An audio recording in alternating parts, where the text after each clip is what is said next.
Ce tweet d'Éric Zemmour tourne beaucoup en ce moment, mais dans les commentaires, beaucoup de gens disent ne pas comprendre de quoi il s'agit. Je t'explique. En gros, il partage un article de Libération qui parle de cette tendance, de ce tic de langage des jeunes qui consiste à dire « Amandine, mange la cantine ». Et il se trouve que le titre de cet article mentionne le fait qu'il s'agisse d'une affrication.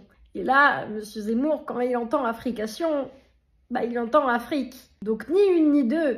Il partage cet article en disant « Le grand remplacement n'existe pas » de manière bien sûr ironique. Bon après il y avait quand même un petit indice, Afrique, il n'y a qu'un seul F, affrication il y en a deux, ça pouvait peut-être nous mettre sur la voie. Qu'est-ce que l'affrication? En linguistique on parle de consonnes affriquées. Alors je vais pas entrer dans les détails complexes, le but c'est que vous me compreniez. Une affriquée en fait c'est une paire de consonnes. Ça vient de africo en latin qui veut dire frotter. Ce sont des paires de consonnes qui frottent. Par exemple, ts, dz, dj ou encore ksh. Si on prend le mot chef par exemple, ça vient de caput en latin. Et bien il se trouve que le mot a évolué de caput à chief au Moyen-Âge qui est ensuite devenu chef. Donc on est passé du son tch au son ch, chief, chef. On dit qu'il y a eu une simplification ou une réduction de l'afriqué. Donc il y a des afriqués qui se sont perdus. Or, on constate aujourd'hui qu'il y a des afriqués qui se créent, notamment dans le parler des jeunes. Ils vont pas dire c'est qui, mais c'est kshi. Et c'est ainsi que le prénom Amandine pourra souvent devenir Amandine, d'où le titre de l'article, qui n'a absolument